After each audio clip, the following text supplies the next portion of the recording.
നമസ്കാരം. SV ജേണലിലേക്ക് ഒരിക്കൽ കൂടി സ്വാഗതം. എപ്പോഴും പറയാറുള്ളത് പോലെ തന്നെ നമ്മുടെ വീഡിയോയുമായി ബന്ധപ്പെട്ടിട്ടുള്ള നിങ്ങളുടെ അഭിപ്രായ വ്യത്യാസങ്ങളെല്ലാം കമൻറ്റുകളായി രേഖപ്പെടുത്താൻ മറക്കരുത്. വിഷയത്തിലേക്ക് വരാം. കഴിഞ്ഞ ദിവസം മാധ്യമങ്ങളുടെയൊക്കെ ഒരു പ്രധാന തലക്കെട്ടായിരുന്നു യുവതീ പ്രവേശന വിഷയത്തിൽ, അതായത് ശബരിമല യുവതീ പ്രവേശന വിഷയത്തിൽ സർക്കാർ U-ടേൺ അടിക്കുന്നു, അല്ലെങ്കിൽ CPM U-ടേൺ അടിക്കുന്നു, അല്ലെങ്കിൽ മലക്കം മറിയുന്നു എന്നൊക്കെ പറഞ്ഞുകൊണ്ടുള്ള വാർത്തകളായിരുന്നു കഴിഞ്ഞ ദിവസങ്ങളിലൊക്കെ മുഖ്യധാരാ മാധ്യമങ്ങളുടെയൊക്കെ ഒരു പ്രധാന തലക്കെട്ട് എന്ന് പറഞ്ഞാൽ, അല്ലെങ്കിൽ ബ്രേക്കിംഗ് ന്യൂസുകൾ എന്നൊക്കെ പറഞ്ഞാൽ. ഇവിടെ ഇങ്ങനെയൊരു ഇത് ശരിക്കും പറഞ്ഞാൽ U-ടേൺ, അതോടൊപ്പം തന്നെ മലക്കം മറിയുന്നു, ഇങ്ങനെയൊക്കെയുള്ള പ്രയോഗത്തിന് ശരിക്കും അർഹമായ ഒന്നാണോ അത് എന്ന് നമ്മൾ പരിഗണിക്കേണ്ടിയിരിക്കുന്നു. എന്താണെന്ന് ചോദിച്ചാൽ, കഴിഞ്ഞ 2018 ഇങ്ങനെയൊരു വിഷയം നമ്മുടെ സംസ്ഥാനത്ത് നടക്കുന്നത്, അതായത് യുവതീ പ്രവേശനവുമായി ബന്ധപ്പെട്ടുകൊണ്ട്. എന്നാൽ ശബരിമല മാത്രമായിരുന്നോ അതിനകത്ത് ഉണ്ടായിരുന്ന കേസിന് ആസ്പദമായ സംഭവം? അല്ല.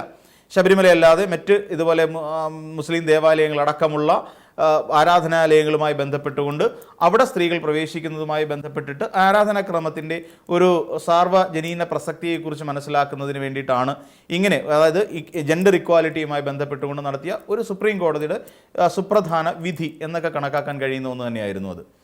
എന്നാൽ നമ്മുടെ കേരളത്തിൽ മാത്രമാണ് ശബരിമല എന്ന് പറയുന്ന ഒരു വലിയ വിഷയമായി കത്തി ഇങ്ങനെ ജ്വലിച്ച് നിൽക്കുന്ന ഒരു സംഭവം. അപ്പോൾ കേരളത്തെ സംബന്ധിച്ചിടത്തോളം കേരളത്തിലെ ശബരിമലയിൽ ഈ രീതിയിൽ സ്ത്രീകൾക്ക് പ്രവേശനം നിഷേധിക്കുന്ന, അല്ലെങ്കിൽ യുവതികൾക്ക് പ്രവേശനം നിഷേധിച്ചിരിക്കുന്ന ഒരു സാഹചര്യമാണ് നിലവിലുള്ളത്. ഇപ്പോഴും അങ്ങനെ തന്നെയാണ്. ഇതിനു മുൻപ് 2018 വിധി വരുന്നത് വരെയുള്ള കാലഘട്ടങ്ങളിൽ അങ്ങനെ തന്നെയായിരുന്നു സംഭവിച്ചത്. അതിന് ചില ആചാരങ്ങളെക്കുറിച്ചും ആചാരനിഷ്ഠകളെക്കുറിച്ചും അയ്യപ്പനുമായി ബന്ധപ്പെട്ടുകൊണ്ടുള്ള കുറേയധികം കഥകളും ഐതിഹ്യങ്ങളും ഒക്കെ നിരത്തി വെച്ചുകൊണ്ടാണ് ഇതിനെ ഉപോത്ബലകമായ ചില സത്യങ്ങൾ, അല്ലെങ്കിൽ ഉപോത്ബലകമായ ചില കാര്യങ്ങൾ അവർ കണ്ടുപിടിച്ച് വെച്ചിരുന്നത്. എന്തുകൊണ്ട് യുവതികൾ പ്രവേശിക്കാൻ പാടില്ല എന്ന് പറയുന്നു. എന്നാൽ മറ്റ് ചിലയിടങ്ങളിലേക്ക് ചില പുതിയ വെർഷൻസ് വരെ അതിൻ്റെ അക്കാര്യത്തിൽ പുതിയ ചില നരേറ്റീവുകൾ വരെ അതുമായി ബന്ധപ്പെട്ട് ഉണ്ടായിട്ടുണ്ട്. അതായത് അയ്യപ്പൻ യുവതികൾ എന്ന് പറഞ്ഞാൽ ഋതുമതികളായ അല്ലെങ്കിൽ അങ്ങനെയുള്ള സ്ത്രീകളാണ്. അപ്പോൾ അങ്ങനെയുള്ള സ്ത്രീകൾക്ക് ഒരു മാതൃഭാവം ഉണ്ടാകും. അപ്പം അങ്ങനെയുള്ള സ്ത്രീകൾ ശബരിമലയിലേക്ക് കയറുമ്പോൾ അവിടെ ഈ ഇരിക്കുന്ന മാതൃഭാവമുള്ള ആൾക്കാരെ കാണുമ്പോൾ അയ്യപ്പൻ അങ്ങനെ എഴുന്നേറ്റ് വന്ദിക്കാതിരിക്കാൻ സാധിക്കില്ല. അപ്പോൾ അതുകൊണ്ട് അങ്ങനെ ഒരു സംഭവം തടയുന്നതിന് വേണ്ടിയിട്ടാണ് ഇങ്ങനെ അവിടെ യുവതി പ്രവേശനം നിരോധിച്ചിരിക്കുന്നത് എന്ന് പറയുന്നുണ്ട്. ചിലർ പറയുന്നത് അയ്യപ്പൻ നൈഷ്ഠിക ബ്രഹ്മചാരിയാണ്. അങ്ങനെ നൈഷ്ഠിക ബ്രഹ്മചാരിയായ ഒരാളുടെ അടുത്തേക്ക് അത്തരത്തിലുള്ള, അതായത് ഈ പറയുന്ന യുവതികൾ എന്ന് പറയുന്ന സ്ത്രീകൾ അവിടേക്ക് പ്രവേശിക്കുമ്പോൾ ആ ബ്രഹ്മചര്യത്തിന് കോട്ടമുണ്ടാകുന്നു എന്നതടക്കമുള്ള നിരവധി കാര്യങ്ങൾ പറഞ്ഞുകൊണ്ടാണ് ഈ യുവതികളെ അവിടെ നിന്ന് അകറ്റി നിർത്തിയിരുന്നത്. പക്ഷേ ഇതിനു മുൻപ് യുവതികൾ അവിടെ പ്രവേശിച്ചിരുന്നു എന്നുള്ളതിന് പലതരത്തിലുള്ള തെളിവുകൾ ഉണ്ടായിരുന്നു എന്നുള്ളതാണ് വാസ്തവമായി നിൽക്കുന്ന മറ്റൊരു കാര്യം. പിന്നെ അവിടെ വെച്ച് അവിടെ ശബരിമലയിൽ സിനിമാ ഷൂട്ടിംഗ് നടന്നിട്ടുള്ള, എനിക്ക് നടിയുടെ പേര് ഞാൻ ഓർക്കുന്നില്ല, പക്ഷെ അവിടെ സിനിമയുടെ ഷൂട്ടിംഗ് ഒക്കെ നടന്നിരുന്നതായി കാണിച്ചുകൊണ്ട് ഇതിനു മുൻപും ഒരു പരാതിയൊക്കെ പോയിരുന്നതാണ് എന്നുള്ളതാണ് വാസ്തവം. അപ്പം അങ്ങനെ ശബരിമല യുവതീ പ്രവേശന വിഷയം സുപ്രീം കോടതിയുടെ ഒരു ഉത്തരവായി പുറത്തേക്ക് വരുമ്പോൾ സ്വാഭാവികമെന്നോണം ഒരു ഫെഡറൽ സംവിധാനത്തിൻ്റെ ഭാഗമായി പോകുന്ന ഒരു സംസ്ഥാന സർക്കാർ എന്താണ് ചെയ്യേണ്ടത്? ഇപ്പം നമ്മൾ മനസ്സിലാക്കേണ്ട ഒരു കാര്യം, ഈ ശബരിമല യുവതീ പ്രവേശന വിഷയത്തെ ശക്തമായ ഒരു ആയുധമാക്കി മാറ്റിയെടുത്തത് ഈ സംഘപരിവാർ അനുകൂല സംഘടനകളും BJP അടക്കമുള്ള ഇവിടുത്തെ രാഷ്ട്രീയ പാർട്ടികളും അതോടൊപ്പം കോൺഗ്രസുമായിരുന്നു എന്നുള്ളതാണ് വാസ്തവം. ഇനി മറ്റൊരു ചോദ്യമുള്ളത്, ഇങ്ങനെ ഒരു സുപ്രധാന വിധി ഇവിടെ ഉണ്ടാകുമ്പോൾ എന്തായിരിക്കും കോൺഗ്രസ് ചെയ്യുക, അല്ലെങ്കിൽ UDFൻ്റെ മുന്നണി ചെയ്യുക എന്നുള്ളതാണ്. അപ്പോൾ അങ്ങനെ വരുന്ന സാഹചര്യം, ഞങ്ങൾ ഈ നിയമം ഞങ്ങൾ അനുസരിക്കില്ല എന്ന് സുപ്രീം കോടതി മുൻപാകെ ഒരു കാര്യം പറയാൻ, വെട്ടിത്തുറന്ന് പറയാൻ ഈ പറയുന്ന നേതാക്കന്മാർക്കോ ഇവിടുത്തെ കോൺഗ്രസ് അല്ലെങ്കിൽ UDF ഭരിക്കുന്ന സർക്കാരിനോ കഴിയുമായിരുന്നോ? ഇല്ല, അല്ലേ? സ്വാഭാവികമായിട്ടും അതിന് സാധിക്കില്ല. കാര്യം എന്താണ്? ഇതൊരു ഭരണഘടനാപരമായ ഒരു പ്രശ്നമാണ്. ഭരണഘടനാപരമായ പ്രശ്നം തന്നെയാണ്. അത് ഭരണഘടനാ ബെഞ്ചാണല്ലോ ഈ കേസ് ഇപ്പോൾ പരിഗണിക്കുകയും ചെയ്യുന്നത്. 7 കാര്യങ്ങളുമായി ബന്ധപ്പെടുത്തിക്കൊണ്ടാണ് ഇത് സത്യത്തിൽ ഇതിൻ്റെ കാര്യങ്ങളെല്ലാം സുപ്രീം കോടതി പരിഗണിച്ചുകൊണ്ടിരിക്കുന്നത്. അപ്പം നിലവിൽ സർക്കാർ അന്ന് പറഞ്ഞെന്താ, സുപ്രീം കോടതി നടപ്പിലാക്കാൻ ബാധ്യസ്ഥരായ ഒന്നാണ് ശരിക്കും ഇവിടുത്തെ സംസ്ഥാന സർക്കാർ. സ്വാഭാവികം തന്നെയാണത്. അതിനകത്ത് സർക്കാരിൻ്റെ നിലപാടുകളില്ല, അതോടൊപ്പം തന്നെ സർക്കാരിൻ്റെ ആവശ്യങ്ങളില്ല, സർക്കാരിന് പ്രത്യേകിച്ച് അതിനകത്ത് യാതൊരു ഇനിഷ്യേറ്റീവ് എടുക്കേണ്ട ആവശ്യവുമില്ല. അതേസമയം യുവതികൾ ശബരിമലയിലേക്ക് ഈ വിധിയുടെ പിൻബലത്തിൽ ശബരിമലയിലേക്ക് പ്രവേശിക്കാനായി എത്തിയാൽ അവർക്ക് വേണ്ട പ്രൊട്ടക്ഷൻ കൊടുക്കുക എന്നുള്ളതാണ്. സർക്കാരിന് തടയാൻ കഴിയില്ല എന്നുള്ളത് ഏതൊരു സർക്കാരിനെ സംബന്ധിച്ചിടത്തോളം ദുഷ്കരമായ ഒരു കാര്യമാണ്. എങ്ങനെ തടയും? കാര്യം എന്താ? അവരുടെ കയ്യിലിരിക്കുന്ന സുപ്രീം കോടതിയുടെ ഉത്തരവാണ്. ആ ഉത്തരവുമായിട്ടാണ് സ്ത്രീകൾ അല്ലെങ്കിൽ യുവതികൾ ശബരിമലയിലേക്ക് എത്തുന്നത്. അങ്ങനെ വരുമ്പോൾ ഇവരെ തടയാൻ സർക്കാരിന് യാതൊരു പ്രൊവിഷനുമില്ല. അത് കോടതി അലക്ഷ്യമായി മാറും എന്നുള്ളതിനെക്കുറിച്ച് എന്താണ് ആർക്കും അറിയാത്തതെന്നറിയില്ല. അപ്പോൾ പിന്നെ എന്തുകൊണ്ടാണ് ഇത് സംസ്ഥാന സർക്കാരിന് വലിയ കനത്ത തിരിച്ചടി എന്നുള്ള നിലയിലേക്ക് വന്നത്? ഇവിടെ നമ്മൾ മനസ്സിലാക്കേണ്ട ഒരു കാര്യം, ഇതിന് ആദ്യം ഇങ്ങനെ ഒരു ആചാരമുണ്ടെന്നും ഇങ്ങനെയൊരു അനുഷ്ഠാനമുണ്ട് എന്നും അവിടെ യുവതികൾ പ്രവേശിക്കാൻ പാടില്ല എന്ന് പരമ്പരാഗതമായുള്ള ഒരു നിയമമാണ് എന്നുള്ള കാര്യവും പിന്നീട് പന്തള രാജകൊട്ടാരം ഉയർത്തിക്കൊണ്ടുവരികയും അവർ ഈ വിധിക്കെതിരായല്ല, ഇവിടെ ആ വിധിക്ക് എതിരെന്ന് പറയാൻ കഴിയില്ല, ആ നിലപാടിനെതിരായി ഒരു സമരമുഖത്തേക്ക് പോവുകയും ചെയ്തു. അങ്ങനെ സമരം മുന്നോട്ട് പോകുന്നു.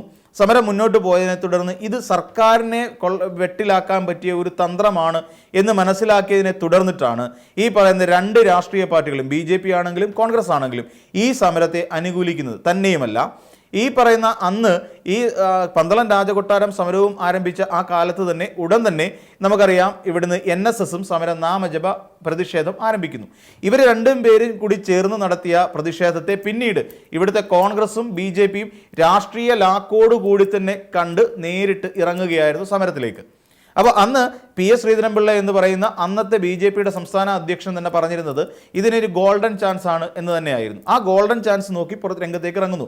ശബരിമല എന്ന് പറയുന്ന പുണ്യപരിപാവനമായ ആ ഒരു പ്രദേശത്തെ ആകമാനം പിടിച്ചുലയ്ക്കുന്ന തരത്തിലേക്ക്, അല്ലെങ്കിൽ അവിടെ വലിയ വിഷയങ്ങൾ ഉണ്ടാക്കുന്ന തരത്തിലേക്ക്, ഒരു കലാപാന്തരീക്ഷം സൃഷ്ടിക്കുന്ന തരത്തിലേക്ക് കാര്യങ്ങൾ കൊണ്ട് എത്തിക്കാനും ഈ പറയുന്ന ആളുകൾ മടിച്ചില്ല എന്നുള്ളതാണ് വാസ്തവം. അപ്പോൾ ഇങ്ങനെ ശബരിമല സ്ത്രീ പ്രവേശനം അല്ലെങ്കിൽ യുവതീ പ്രവേശനവുമായി ബന്ധപ്പെട്ടുകൊണ്ട് സർക്കാരിനെ എങ്ങനെ കുറ്റക്കാരാക്കാം എന്നുള്ളതായിരുന്നു പ്രധാനമായും അന്ന് ഈ പറയുന്ന രാഷ്ട്രീയ ലക്ഷ്യത്തോടു കൂടി ഇതിനെ കണ്ടിരുന്നവർ ശ്രമിച്ചത്. എന്നാൽ ഇപ്പോൾ പുതിയ ആ കാര്യങ്ങൾ പോകുമ്പോൾ ഈ ഒരു സുപ്രീം കോടതി വീണ്ടും ഈ കേസ് പരിഗണനയ്ക്ക് എടുക്കുകയാണ്. 7 വിഷയങ്ങൾ. അതിൽ സംസ്ഥാന സർക്കാർ ഇവിടുത്തെ ആചാരങ്ങളും തന്ത്രിമാരും അതോടൊപ്പം തന്നെ ഇവിടുത്തെ ആചാര്യന്മാരുമായി സംസാരിച്ചുകൊണ്ട് ഒരു അഫിഡവിറ്റ് നൽകുന്നതിനെക്കുറിച്ചാണ് സർക്കാർ ആലോചിക്കുന്നത്. അല്ലാതെ സർക്കാരിനൊരു നിലപാട് പറയാൻ പറ്റില്ല. സർക്കാരിനെപ്പോഴും ഒരു സത്യവാങ്മൂലം സമർപ്പിക്കാനേ പറ്റുള്ളൂ. അപ്പോൾ സ്വാഭാവികമെന്നോണം ഇപ്പോൾ വീണ്ടും എന്തുകൊണ്ടാണ് സർക്കാർ U-ടേൺ എടുക്കുകയാണോ, അല്ലെങ്കിൽ ഈ വരാൻ പോകുന്ന നിയമസഭാ തെരഞ്ഞെടുപ്പുമായി ബന്ധപ്പെട്ടുകൊണ്ട് ആ നിയമസഭാ തെരഞ്ഞെടുപ്പ് മുന്നിൽ കണ്ട് ഈ പറയുന്ന ഹിന്ദു ഭൂരിപക്ഷ വോട്ടുകൾ തങ്ങളിൽ നിന്ന് വിട്ടുപോകാതിരിക്കാൻ വേണ്ടിയിട്ടാണോ സർക്കാർ അങ്ങനെ ഒരു തീരുമാനമെടുക്കുന്നത് എന്ന് നമുക്ക് ഉറപ്പിച്ച് പറയാൻ കഴിയില്ല. കാരണം എന്താണെന്ന് ചോദിച്ചാൽ ഈ സുപ്രീം കോടതി സത്യവാങ്മൂലം നൽകാൻ ആവശ്യപ്പെട്ടു കഴിഞ്ഞാൽ ഇവിടെ സർക്കാർ മാനിക്കേണ്ട ചില കാര്യങ്ങളുണ്ടായിരുന്നു. 2018 ഈ കേരളത്തിൽ ഉണ്ടായ ഒരു വലിയ കലാപാന്തരീക്ഷം ഉണ്ടായിരുന്നു. കേരളത്തിൻ്റെ വിവിധ ഭാഗങ്ങളിൽ ഈ അയ്യപ്പ ഭക്തർ എന്ന് മേനി നടിക്കുന്ന പല ആൾക്കാരും ഈ ശബരിമലയുടെ മറവിൽ നടത്തിയ അതിക്രമങ്ങളെക്കുറിച്ച് സർക്കാർ എപ്പോഴും ഓർക്കേണ്ടതുണ്ട്. അവിടെ അന്ന് യുവതികൾക്കെതിരായി അവിടെ അക്രമം നടക്കുന്നു. തേങ്ങ കൊണ്ട് അമ്മയുടെ പ്രായമുള്ളവരുടെ തലവരെ അടിച്ചു പൊട്ടിക്കാൻ ശ്രമിക്കുന്നു. ഇവിടെ BJPക്കാരായ നേതാക്കന്മാർ പോലീസ് സ്റ്റേഷനിൽ പോയിന്ന് ഷർട്ടും വലിച്ചു കീറി ഇരുമുടിക്കെട്ടും താഴെയിട്ട് ചവിട്ടിപ്പൊട്ടിച്ചതിന് ശേഷം ഇവിടെ അയ്യപ്പ വിശ്വാസത്തെക്കുറിച്ച് പ്രസംഗിക്കുന്നു. പിന്നീട് ഇവിടെ ഓരോരുത്തരും റീലുകൾ ചെയ്യാൻ തുടങ്ങി. ഫോട്ടോകൾ അനാവശ്യമായി പ്രചരിപ്പിച്ചുകൊണ്ട് നമ്മുടെ കേരളത്തിലെ ഒരു വർഗീയ സംഘർഷ ഭൂമിയാക്കാൻ ശ്രമം നടത്തിക്കൊണ്ടിരുന്നു. ചില ആൾക്കാരൊക്കെ നമുക്കറിയാം, ബൂട്ടിട്ട കാലുകൊണ്ട് ഒരാളുടെ അയ്യപ്പ വിഗ്രഹം ഇങ്ങനെ നെഞ്ചോട് ചേർത്ത് പിടിച്ചുകൊണ്ട് നിൽക്കുന്ന ഒരാളുടെ നെഞ്ചിലേക്ക് ബൂട്ട്സ് ഇട്ട കാലുകൊണ്ട് ചവിട്ടുന്ന ഫോട്ടോകൾ നമ്മളെല്ലാവരും സോഷ്യൽ മീഡിയയിൽ കണ്ടു. ഇതെന്തിനാണ് ഉപകരിച്ചത്? ഇവിടെ നമ്മുടെ കേരളത്തിലെ ഒരു വലിയ പ്രത്യേക മതവികാരം ഇളക്കി വിടുന്നതിന് വേണ്ടിയിട്ടും ഇവരെല്ലാം അവിടെ പരിശ്രമിച്ചുകൊണ്ടിരുന്നു എന്നുള്ളതാണ് മനസ്സിലാക്കേണ്ടത്. അപ്പോൾ കേരളത്തിലെ ക്രമസമാധാന നില ആകെപ്പാടെ തകരാറിലാകുന്ന സാഹചര്യത്തിലേക്ക് കാര്യങ്ങൾ നീങ്ങിപ്പോയിരുന്നു. അപ്പോൾ അത് ഉണ്ടാകാതിരിക്കാൻ വേണ്ടിയിട്ട് എടുക്കുന്നൊരു പ്രിക്കോഷൻ. കാരണം എന്താണെന്ന് ചോദിച്ചാൽ സർക്കാർ ഇങ്ങനെ ഒരു സത്യവാങ്മൂലം കൊടുക്കുമ്പോൾ ഈ സത്യവാങ്മൂലം അനുസരിച്ചുകൊണ്ട് ഇവിടുത്തെ ആചാര അനുഷ്ഠാനങ്ങൾക്ക് ഭംഗം വരാത്ത രീതിയിലുള്ള നടപടിക്രമങ്ങളായിരിക്കും സുപ്രീം കോടതിയുടെ ഭാഗത്ത് നിന്നുണ്ടാവുക. അപ്പോൾ ഭരണഘടനാപരമായ മൂല്യങ്ങൾക്ക് അപ്പുറത്ത് നിന്നുകൊണ്ട് ആചാരപരമായ അനുഷ്ഠാനപരമായ മൂല്യങ്ങളും സംരക്ഷിക്കപ്പെടേണ്ടതുണ്ട് എന്നുള്ള ഒരു വാസ്തവം ഈ പറയുന്ന സുപ്രീം കോടതി തിരിച്ചറിയുകയും അതിനനുസരിച്ചുള്ള ഒരു നടപടി സുപ്രീം കോടതിയുടെ ഭാഗത്ത് നിന്നുണ്ടാകുകയും വേണം എന്നുള്ളത് തന്നെയാണ് സർക്കാർ ഉദ്ദേശിക്കുന്നത്. അല്ലാതെ ഈ പറയുന്ന കുറേയധികം ഹിന്ദു വോട്ടുകൾ ഭിന്നിച്ചു പോകും എന്ന് മുന്നിൽ കണ്ടുകൊണ്ട് തെരഞ്ഞെടുപ്പ് കാലത്ത് U-ടേൺ അടിച്ചു എന്ന് പറയുന്നതിൽ അർത്ഥമില്ല. ഒരു ഫെഡറൽ സംവിധാനത്തിൻ്റെ ഭാഗമായി നിൽക്കുന്ന ഒരു സർക്കാരിനെ സംബന്ധിച്ചിടത്തോളം ഈ 2018-19 കാലഘട്ടങ്ങളിൽ കേരളത്തിൽ ഉണ്ടായ ഈ ഒരു വലിയ പ്രശ്നത്തെ എങ്ങനെ വീണ്ടും തുടർന്നും ഇവിടെ ഉണ്ടാകാതിരിക്കാൻ വേണ്ടിയിട്ടൊരു പ്രതിരോധം സൃഷ്ടിക്കാം എന്നുള്ളതാണ് ഏതൊരു സർക്കാരും ചിന്തിക്കുക. ഇതിനിപ്പോൾ ഈ സത്യവാങ്മൂലം സർക്കാർ കൊടുത്താലും സുപ്രീം കോടതിയുടെ വിധി വന്നു കഴിഞ്ഞാൽ ഇനി UDF സർക്കാരാണ് അധികാരത്തിൽ വരുന്നതെങ്കിൽ തീർച്ചയായും ആ UDF സർക്കാർ ഇത് പിന്തുടർന്നേ പറ്റൂ. അല്ലാതെ അതിനെതിരെ അല്ലെങ്കിൽ വീണ്ടും ഒരു സത്യവാങ്മൂലം കൊടുക്കേണ്ടി വരും. ഇനി സത്യവാങ്മൂലത്തിനൊക്കെ വലിയ പ്രസക്തി ഉണ്ടോ എന്നുള്ളത് പിന്നീട് നമ്മൾ മനസ്സിലാക്കേണ്ടതാണ്. കാര്യം വെൽഫെയർ പാർട്ടി എന്ന് പറയുന്നതല്ലേ ജമാഅത്തെ ഇസ്ലാമി ഇവിടെ മതരാഷ്ട്രവാദികളാണ് എന്ന് പറഞ്ഞുകൊണ്ട് ഉമ്മൻചാണ്ടി ഒരു സത്യവാങ്മൂലം ഹൈക്കോടതിയിൽ നൽകിയിട്ടുണ്ടായിരുന്നു. എന്നിട്ട് എന്ത് സംഭവിച്ചു എന്നുള്ള കാര്യം നമുക്കറിയാം. ഇതേ ജമാഅത്തെ ഇസ്ലാമി തന്നെ, അതായത് ഉമ്മൻചാണ്ടി മതരാഷ്ട്രവാദികളാണ് എന്ന് പറഞ്ഞ അതേ ജമാഅത്തെ ഇസ്ലാമി ഇന്ന് ഉമ്മൻചാണ്ടിയുടെ അതേ പാർട്ടിക്കാർക്ക് പിന്തുണ പ്രഖ്യാപിച്ച് കൂടെ നിൽക്കുകയാണ്. എന്നിട്ട് അവർ പറയുന്നത് ഇപ്പോൾ അവർ മതരാഷ്ട്രവാദികളല്ല. അപ്പം ഉമ്മൻചാണ്ടി കൊടുത്ത സത്യവാങ്മൂലത്തിന് എന്ത് വില എന്നുള്ള കാര്യവും നമുക്ക് ഏറെക്കുറെ മനസ്സിലാക്കാൻ കഴിയുന്ന കാര്യമാണ്. അപ്പം ഇവിടെ സുപ്രീം കോടതിയിൽ ഭരണഘടനാപരമായ മൂല്യങ്ങളും മനസ്സിലാക്കണം, ആചാര അനുഷ്ഠാനങ്ങളും മനസ്സിലാക്കിക്കൊണ്ടൊരു സത്യവാങ്മൂലമായിരിക്കും എപ്പോഴും സർക്കാർ കൊടുക്കുക എന്നുള്ളതാണ് നമുക്ക് മനസ്സിലാക്കാൻ സാധിക്കുന്നത്. അത് ഈ പറയുന്ന ഒരു ഭൂരിപക്ഷ വോട്ട് ബാങ്കിനെ ലക്ഷ്യം വെച്ചുകൊണ്ടായിരിക്കില്ല എന്നുള്ളതും വസ്തുതയാണ്. അപ്പോൾ മറ്റൊരു വീഡിയോയുമായി നമുക്ക് വീണ്ടും കാണാം.